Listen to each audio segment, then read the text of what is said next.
A paz do Senhor, queridos, nós estamos hoje no 10º dia do nosso propósito de estudar a carta de Tiago em 30 dias. Eu estou muito feliz que você está aqui ainda comigo, já cumprimos 1/3 do nosso propósito.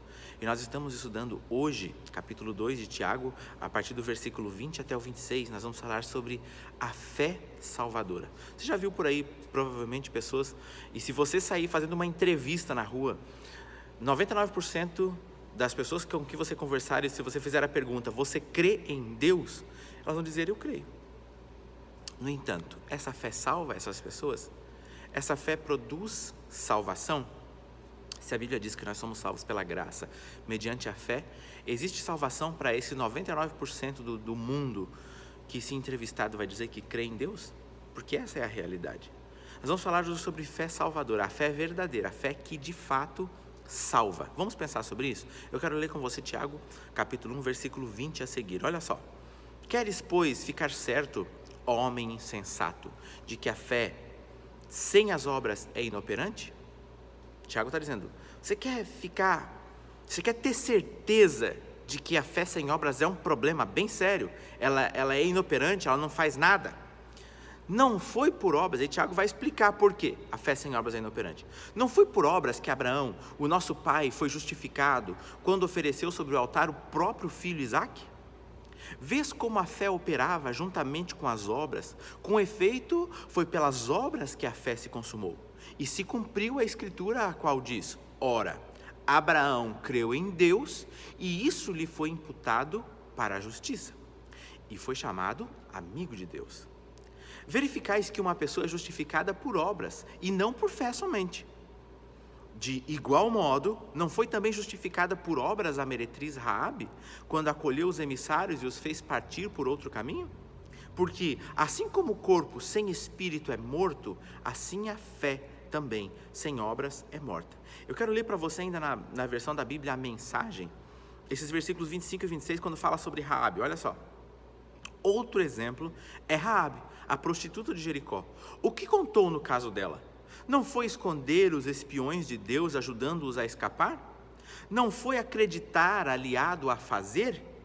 Quando o corpo é separado do espírito, temos um cadáver. Tentem separar a fé das obras, o resultado será o mesmo, apenas um cadáver. Gente, olha a grandeza dessa verdade. Nós introduzimos e falamos desse capítulo todo nas aulas anteriores, nos dias anteriores. Nós dividimos esse capítulo em 4 partes, a mesma divisão que o pastor Hernandes Dias Lopes fez no seu comentário bíblico de Tiago. Ele divide esse capítulo todo que fala sobre fé, ele divide em fé testada, fé morta, fé dos demônios e fé salvadora. Na fé testada, ele coloca que o teste da nossa fé, a evidência da nossa fé está na forma como nós agimos com misericórdia para aqueles que nós consideramos menos merecedores de misericórdia ou que são menos abastados. Tiago fala ali a respeito de como nós tratamos os irmãos que têm mais posses e os que têm menos posses. Ele fala de termos mais misericórdia com uns e menos misericórdia com outros. Na fé morta, ele fala a respeito da fé que não produz nada, uma fé que não tem resultados nenhum, uma fé que atinge apenas o intelecto. Você sabe tudo sobre Deus, aí citamos o exemplo de Nicodemos, sabe tudo sobre Deus, mas ainda não nasceu de novo. Você conhece toda a verdade sobre Deus, você conhece até a Bíblia, mas não nasceu de novo. Depois nós falamos sobre a fé dos demônios, 3º dia, no capítulo 2, nós falamos que a fé dos demônios, ela atinge o intelecto e as emoções. Como assim? Os demônios, a Bíblia diz que eles creem e estremecem, eles creem que Deus é um só. Ou seja, os demônios, eles creem em Deus, a crença certa, a fé certa, eles creem que Deus é um só, eles não são panteístas, nem os demônios são panteístas, nem os demônios são ateus, eles creem em Deus. Veja que o ateísmo é uma coisa tão séria que nem demônio consegue ser. Panteísta também eles não são, eles creem em um Deus só. Os demônios têm a fé certa, mas a fé atinge apenas o intelecto e as emoções, e mais nada.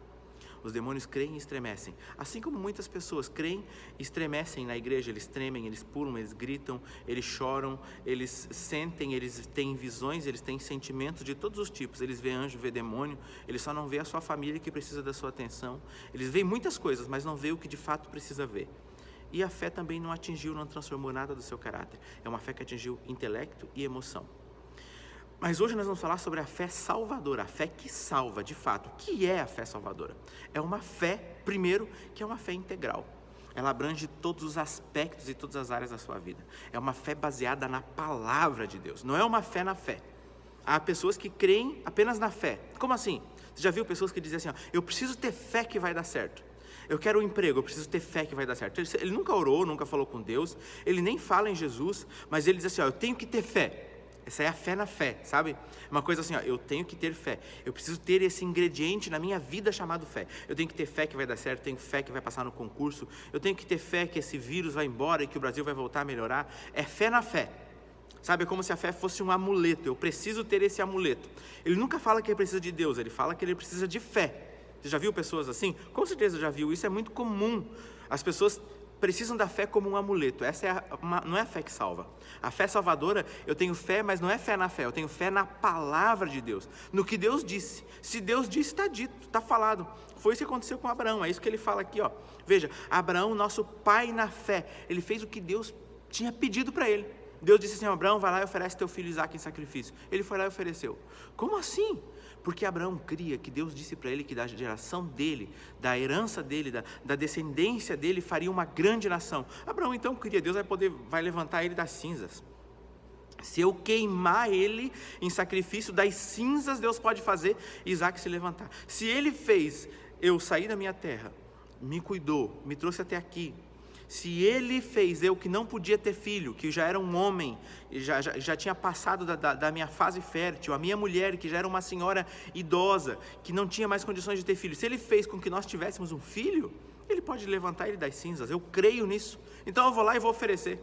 E a Bíblia diz que ele creu em Deus e isso lhe foi imputado por justiça, ou seja, Abraão foi justificado pela fé.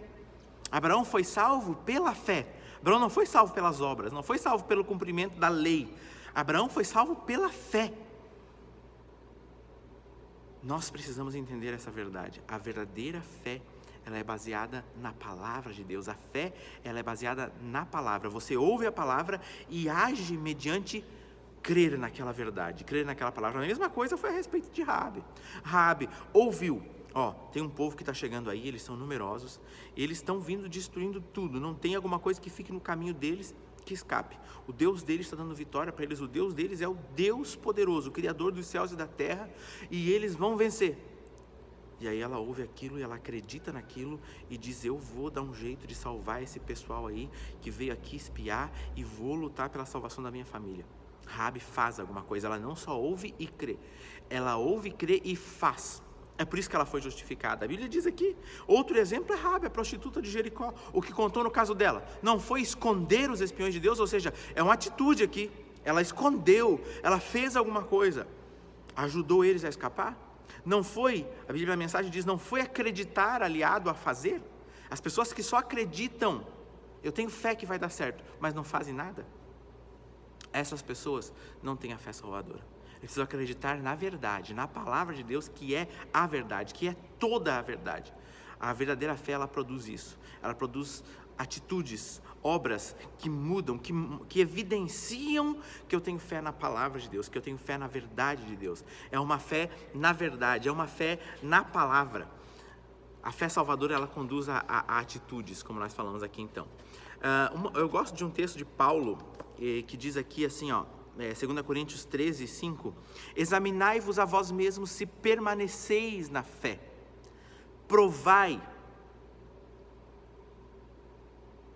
provai-vos a vós mesmos, ou não sabeis quanto a vós mesmos que Jesus Cristo está em vós, se não é que já estáis reprovados, 2 Coríntios 13, 5, faça uma prova com você mesmo, veja se a fé verdadeira está em você, se as suas atitudes condizem com a verdade da palavra, se a tua fé é baseada na palavra. Pastor Jean, então como que eu vou conseguir fazer a minha fé ser baseada na palavra? Você precisa estudar a palavra, ler a palavra. Você precisa ter atitudes em relação à palavra. A fé verdadeira, ela resulta de conhecimento da palavra de Deus, da mensagem de Deus, e ter atitudes relacionadas à mensagem de Deus. Como eu vou conhecer a verdade da palavra de Deus? Lendo a palavra, estudando a palavra, o que você está fazendo aqui agora, estudando a palavra, conhecendo a palavra, aprendendo da palavra para agir mediante a orientação da palavra. Isso é a fé salvadora, é a fé que salva, porque ela transforma as tuas atitudes, transforma o teu caráter, transforma a tua postura. Essa é a fé que salva, é uma fé abrangente, que abrange todas as áreas da tua vida. E você crê em Deus, você não crê na fé, você crê em Deus. A sua fé não é na fé, é a fé em Deus, é a fé verdadeira. Essa fé que precisa ser pensada, que é a verdade da palavra de Deus. Que Deus abençoe você, que Deus abençoe sua casa, que Deus abençoe a sua família, que a fé verdadeira esteja em você. Que Deus faça com que você cresça nesse propósito de entender a grandeza do tempo que nós estamos tendo agora para aprender da palavra de Deus. E para finalizar, faça esse exame, faça essa análise. Como você está? Como está a sua vida de fé? Houve algum tempo que você foi melhor do que você é hoje? Houve um tempo em que você buscasse mais as coisas de Deus? Houve um tempo em que você tivesse uma vida de oração mais intensa? Houve um tempo em que você valorizasse mais estar na presença de Deus, estar em comunhão com os irmãos, congregando, estar na igreja? Houve um tempo em que você espiritualmente esteve melhor do que você está hoje? Se houve esse tempo, busque por esse tempo. Busque melhorar. Busque crescer e voltar à comunhão com Deus, a essa busca intensa pelo prazer da intimidade com Deus, pelo prazer de estar em comunhão com Deus, meditando na palavra de Deus. Vamos orar juntos? Querido Jesus, aqui estão os teus filhos e nós estamos aqui juntos pensando a tua palavra. Eu os abençoo segundo o teu propósito e vontade, Jesus. O Senhor sabe que eles têm ouvido a tua mensagem, a mensagem da tua palavra. E nós fomos confrontados, Senhor, temos sido confrontados por essas verdades.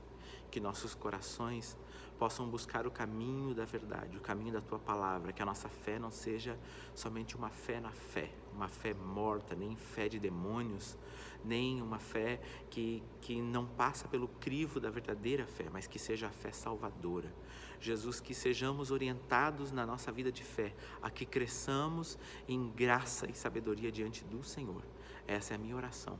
Abençoa a vida de cada um dos teus filhos, segundo a tua palavra e a tua vontade.